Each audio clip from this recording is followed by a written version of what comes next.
Gilles Mollard. Sur Toys R Us, comment vous avez démarré finalement assez vite, même si pour l'instant, évidemment, on est loin de la réussite de ce qu'il y a au niveau des États-Unis sur la page Facebook. Et comment est-ce que vous faites le lien entre le site internet e-commerce finalement et la page Facebook? On est tout petit sur Internet puisqu'on a démarré mi-septembre et la page Facebook a démarré en octobre. Donc 9 000, 10 000 fans à aujourd'hui, mais plus de 2 millions dans le monde, notamment 1,5 million aux États-Unis. Donc je dirais qu'il y a un terreau fertile. Donc ça c'est la première chose, dans le domaine du jouet, de l'enfant, du ludique, etc.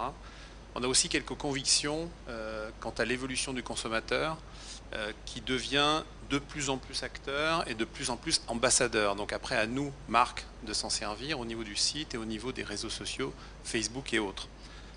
Le client aujourd'hui veut de l'expérience, donc on essaie de lui en donner, de l'émotion en magasin, mais on essaie de traduire ça aussi sur le site et sur Facebook. Il veut de la personnalisation, et je crois que les réseaux sociaux permettent de faire ça. Il veut aujourd'hui de plus en plus de démocratie, c'est-à-dire un accès à de l'information et de plus en plus de valeur ajoutée. Il veut du nouveau et maintenant, donc en termes de contenu, en termes de réponse, en termes de produits, en termes de nouveautés. Et il veut aussi qu'on lui parle différemment. J'ai retenu une expression qui me paraît assez intéressante. La question est plus de talk to, mais de talk with. Alors le lien, il est assez simple. Le lien, il est à la fois commercial. L'idée est bien sûr de transformer, et je crois que c'est un des points importants aujourd'hui, l'idée c'est pas de se faire plaisir uniquement, mais c'est de transformer des fans en acheteurs. Il y a un lien complet entre le site et Facebook pour transformer ses fans en acheteurs. Donc on a une communication qui est très promotionnelle, très commerciale. Et puis on a également une communication qui est aussi très corporate.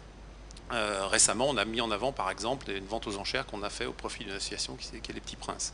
Donc l'idée, c'est de trouver un équilibre entre cette communication corporate, cette communication commerciale, aussi bien en termes de contenu qu'en termes d'animation. Les jeux fonctionnent très bien. Alors là aussi, l'univers du jouet est peut-être favorable, mais c'est assez étonnant de voir l'engouement que peuvent avoir des concours photos de sapin de Noël ou de déguisement de carnaval. C'est assez étonnant. Donc on essaye, je dirais, de surfer là-dessus et d'apporter un service complémentaire aux clients tout en restant très humble par rapport à ça.